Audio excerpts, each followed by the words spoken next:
Well, yes, that's precisely what we're talking about this morning. And we have right in our studios Honorable Ogene Ego, who is a former member of the House of Representatives. No, present member. I don't know why former member is written here. I don't know who's trying to take you present away. member. Present you have member. to forgive me for that. Yes, yes. He's a present member of the House of Representatives, and also, are you still a member of the House Committee on Local Content? I am, and I'm a member of the Electoral Committee. My apologies for that, this honorable. These are old. I'm a member of the Electoral Committee. And I'm from Lagos State. I'm a Lagosian. But yesterday, your news, they stated that I was from Edo State.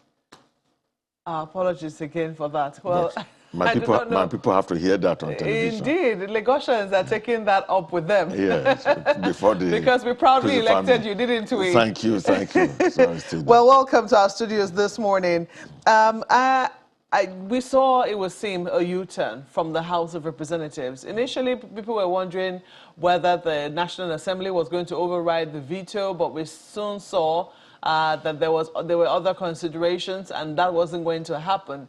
But we also saw much later that the Senate's thinking and that of the House was also slightly different. The House was thinking of just direct and indirect primaries, and didn't quite support the consensus option. However, the Senate did. Now you have now gone on to support the consensus option with conditions. Can you tell us what informed the thinking of the House in this regard? Thank you, Mokbe. I'm happy to be around again to talk on the electoral bill because I'm a member of the Electoral Committee in the House. Of course, my name is Honorable Ogene Ego, and I represent Amuwodofi Federal Constituency. I'm a Lagosian. Yesterday, I had an interview with your news. It was on network, and Channel said I'm from Edo State. I'm from Lagos. I'm not from Edo State. I want to make that correction so that all my people in Lagos will know that they probably elected me, as you said, and me and you will come from the same Badagry division. So I'm a Lagosian. Thank you very much. Now, there have been some confusion on the issue of the electoral bill with regards to issue of consensus candidate. We in the House thought that the best thing was to have both direct and indirect primary and to remove consensus. And why we did that was simple, because we thought that consensus was the easiest way to oppress people. And powers that be, godfathers, will just come out and say, this is a candidate, it's a consensus. So it negates democracy. And that is why we decided that consensus candidate should be removed. But on the second thought, we knew we were going to have a conference meeting with the Senate. But on the second thought, we saw from comments of people that Nigerians were very interested in this electoral bill. In fact, it was the thing they were more interested in because they wanted to ensure that there's free and fair election. And they were not happy that the president have not signed the bill. So they reached us from my constituency everywhere. And then we decided that in order for the electoral bill to be signed, let us agree to the consensus.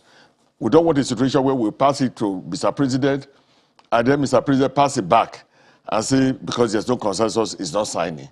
So we did it mainly to assuage Nigerians' feelings and to satisfy Nigerians. But in doing it, we decided to ensure to put some clause here, in Section 84, to put some clause here to ensure that democracy would not be robbed by putting the consensus.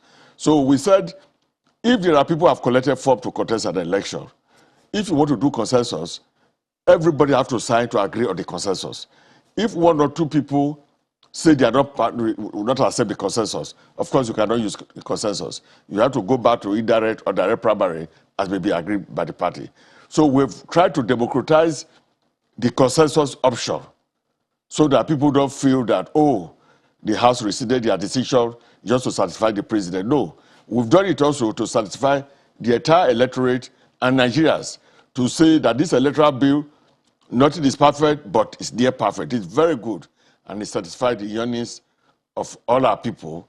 And the three systems that we use, they are clauses that makes it very democratic. And that is the indirect, the direct, and the consensus. And you have done this within the second week of resumption.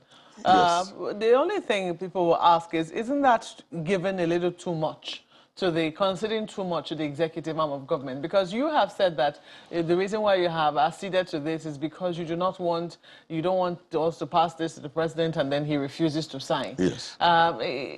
If he refuses to sign, you have veto power, don't you? Very good. We have veto power. But don't forget that the time is running short.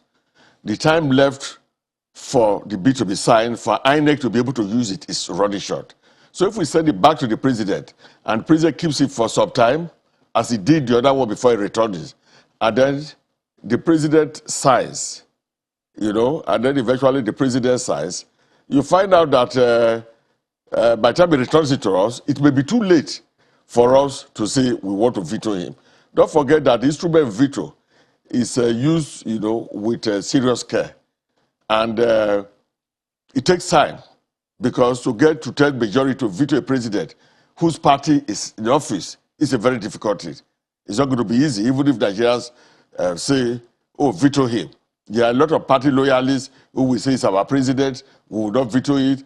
Tribal sentiment comes in, religious sentiment coming, and we don't want this to happen. So we wanted to satisfy Nigerians, to assuage their feelings, and to tell them that, look, you elected us to represent you. You want a good electoral act that will ensure free and fair election.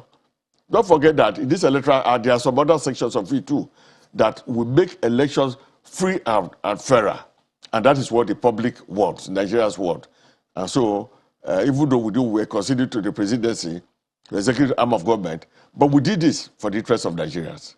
Okay, let me ask you about how you think this is going to work practically, especially now that the consensus option has been introduced. You do know that sometimes in political parties, they do introduce a strong arm option, whereby, you know, if consensus is really what they want, the chances are very high that they can say that they're only selling one form, and or that the forms are finished for political aspirants. Because I think that, let me see if I can get the exact words used by the House now. It says, a political party that adopts a consensus candidate shall secure the written consent of all cleared aspirants for the position, indicating a voluntary withdrawal from the race and the endorsement of the consensus candidate. Isn't this a little, isn't this giving the political parties way too much room? Because some people will say that if they have to be cleared aspirants, the political party has a right to say, well, you are not a cleared aspirant, or reserves the right to clear aspirants, as many as it wants to, or to even allow them to be aspirants in the very first instance. Well, before you can even participate in the consensus issue or direct or indirect primaries, you first must buy your form. And there are conditions. If you go through Section 84, there are further conditions that says a party will not prevent members who want to contest election from contesting. So there are conditions here. And my feeling is that the political parties are responsible organizations, and they want to win the election, and they will not unnecessarily decide to jettison one person. In fact, even before now, there have been a few instances of consensus, and where it has happened, there have been serious engagement of the political parties with those involved who virtually agreed before it went on. So I don't foresee that, but nothing is impossible. But I think that the National Assembly have put enough safeguards inside the act, especially on Section 84. If you go through it to the end, we'll put enough safeguards to ensure that the consensus issue is democratically handled to the satisfaction of all those. Otherwise, if they don't handle it, the candidate will write right there to say, look, I've got it by form, I didn't agree on the consensus issue. And whatever day you submit to INEC will say they will not accept it. And of course, there are calls here, people can recall so. Let's take a break at this point. We'll come back and hear what the CSOs have to say on this particular issue. In just a moment, please stay with us.